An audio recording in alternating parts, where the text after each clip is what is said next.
Bishop Patricia Lull from St. Paul Area Synod. We're here to have a conversation about the future church, and just a little tribute.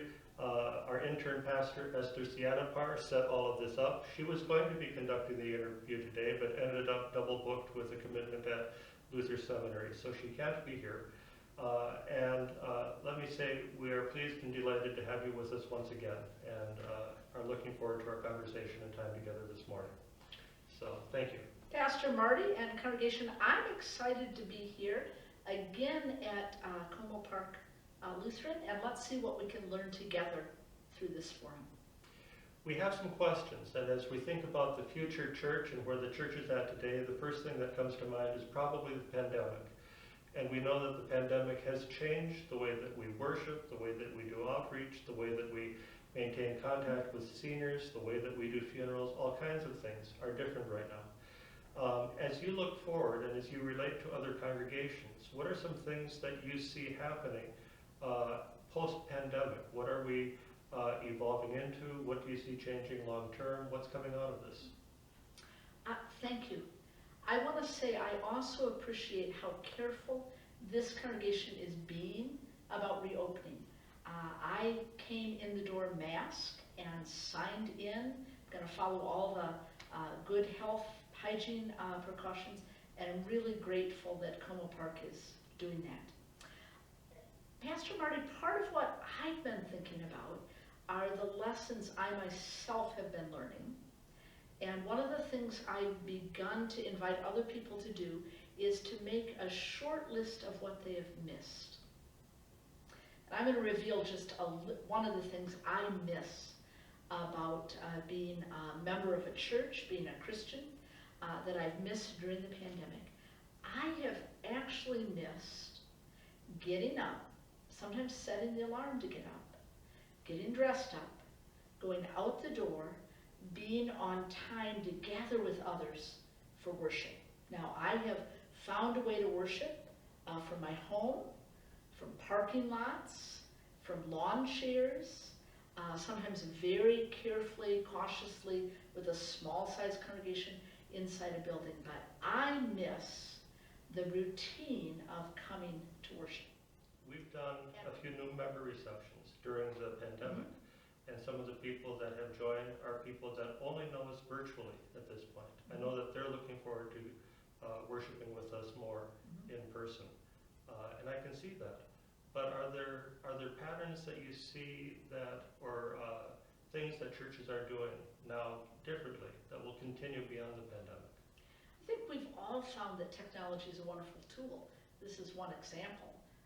This very morning, being able to join in a longer conversation, and then some of us by Zoom in a back and forth conversation. I think all congregations, synods as well, will need to sort through what's the right use of technology. I will say, while I have a short list of what I've missed during the pandemic, I also have a very short list of things I have not missed. And one is driving home late at night in bad weather from a meeting. All of those evening meetings have been by Zoom.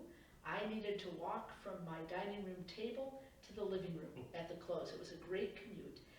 But I think sorting through those questions, a few congregations, and it might be Como Park, would have edged up to how can we better use technology.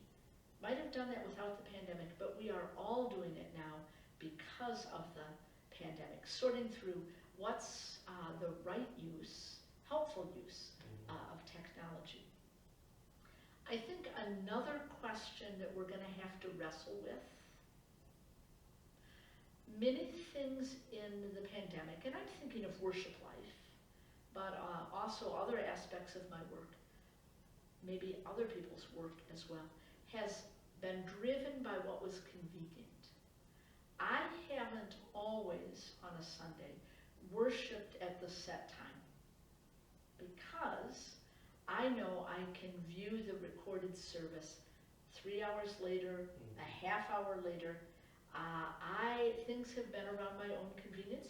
I assume that's true for a lot of other households. I've heard people express appreciation to have that flexibility. I think we're going to have to wrestle as communities of faith the degree to which we're driven by my convenience, even if it's the bishop's convenience, and how much it's what does the community need? When is the time the community gathers rather than when is it good for me? So some of our wrestling will ask new things of us that were a part of our life back in 2019, but for a little over a year, we've been able to be driven in a little different direction. Okay. Let me ask a question about what's happening within the Synod. One of the things that Como Park has been involved in for many, many years are mission starts and redevelopments. And I know that the work of the church goes on across the Synod. What can you tell us about mission starts and redevelopments in the Synod today? What's happening? So grateful for that long-standing commitment from this congregation. I will say all of our mission starts and redevelopments are doing well, but a good number of them are doing well because of the added support of additional funds given to an annual fund, but also through the ELCA, we've received, I think, close to $60,000 in special grants from gifts from individuals, knowing that COVID-19 has impacted some congregations more than others. And particularly our ethnic-specific congregations have been harder hit by unemployment, thinking of where their members have been employed, and actually by the virus and by deaths than have other congregations across the Synod. And I am so grateful that being church together, we've been able to route additional financial support to congregations. Let me go ahead and say something that is on the horizon that has to do with our mission starts. I think, Pastor Marty, you're well aware because you serve on a steering committee for a campaign that's going to be officially launched in May at our Synod Assembly. And we are folding in the annual fund with a goal of $125,000 into a much larger fund to increase those financial resources. I think people will find that to be really good news. And that should make the effort more sustainable over time, right? Yes. Good, good. In the sort of vision and direction of the Synod with this fund coming up, are there any new projects on the horizon? What do you see coming? I think one of the things that's very recent, I'm quite cheered. On Monday we had a new colleague walk into the office. I saw the notice.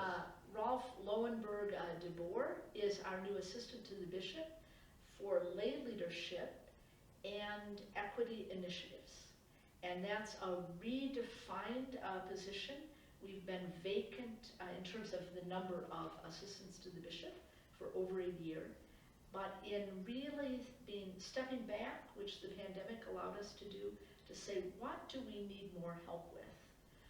Realizing we have 108,000 baptized members. That's quite an ambassador corps for ministry out in the world. And so we want to make sure all the lay members have access to training, resources, anything that would help them live out their vocation in the world. We also know within congregations, you know this as a pastor, every year or at least every other year, your leadership corps turns over. And brand new council members that need to help congregations train well the leaders within the congregation who are taking on governance roles. And that will be part of Rolf's work to figure out how best to do that. The second part of his portfolio, we have a whole variety of initiatives to address racial justice. I'm really excited. Congregations, individuals, people start things without checking with the Synod office. It doesn't need to flow in that way. And there are book groups and discussion groups. I recently talked to a pastor who convenes his children, nieces, and nephews every other week to talk about racial justice on a family Zoom. And I'm thinking, that is so innovative that within the family, within an extended family, seeing these as crucial conversations. We know much is going on. One of the keys is to make sure it's headed somewhere in a direction that actually impacts the whole culture of the synod, rather than just a lot of random things going on, but not making a significant difference. And part of Ralph's work will be to coordinate all those initiatives. Nobody needs to check in with Ralph to get started, but he will be checking in with committees and work groups and congregations just to see if they have wisdom they want to share, if there are resources that would help them with their work. And I think we will see a difference because of the way we've structured that position and then everything that grows out of that work. That leads into a letter that you recently sent out. I know it went to congregations and pastors. I also noticed that it was on the Synod website, www.spas-elca.org. Under blog, there's a letter that talks about journeying towards racial equity or justice. And in that, there's a request for people to add their name to sign up to be a part of this journey with the Synod.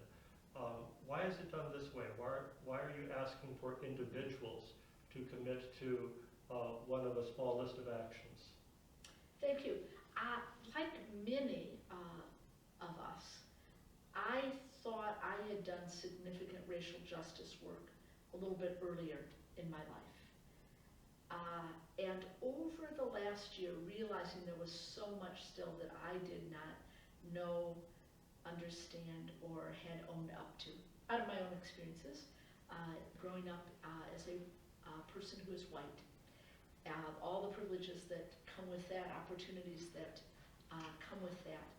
And so I went into a time of prayer and study myself during Advent and into the new year, and really asked God to guide my thinking how best to do this. And I really sensed that saying we have a really long ways to go, but that everyone is welcome to step onto a road and join right where they are.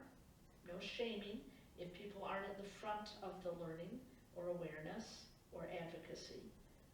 Start where they are. And by reaching out to individuals, I think we have some people of faith who are more ready to take on a tough challenge of personal transformation than is the congregation in which they belong. And rather than suggesting they need to wait till their congregation is ready, by inviting individuals, we'll see what bubbles up and what kind of difference the Holy Spirit can make in our midst. That's nice. When we talk about the work of justice and equity, it transcends congregations and synods. It's also been a focus, I think, in the ELCA church-wide structure. And can you tell us a little bit about what's happening there?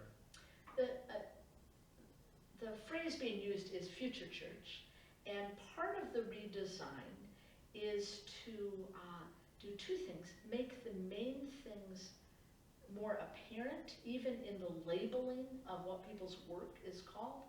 So there's a service and justice unit, there's a Christian community and leadership unit, and there's an innovation unit along with administration that any structure would need. I think giving prominence to the word service and justice and linking them right along with Christian community and leadership is a bolder way to not to proclaim, even in an org chart, what a church body is about. And future church is still unfolding, right? We'll learn more about this as time goes on. I think that's the whole point of calling it future church. It's to be a learning process. Grateful that Mika McCracken will be with us at our Synod Assembly. She is one of the key leaders in future church, and I think she'll reveal to us a lot more of where the emphasis is. Part of what has been released is that there is an emphasis, we know, both on diversity and on youth engagement. Yes. And that's something that I think will excite a lot of people. Time flies so quickly, and we're already at the end of our time. We want to say thank you for being with us, for walking with us as bishop, for the ministries of the Synod that we get to be part of along with you. It's good to have you with us once again. So thank you. Thank you so much, all the people of Como Park, and Pastor Marty, thank you for your leadership in the Synod.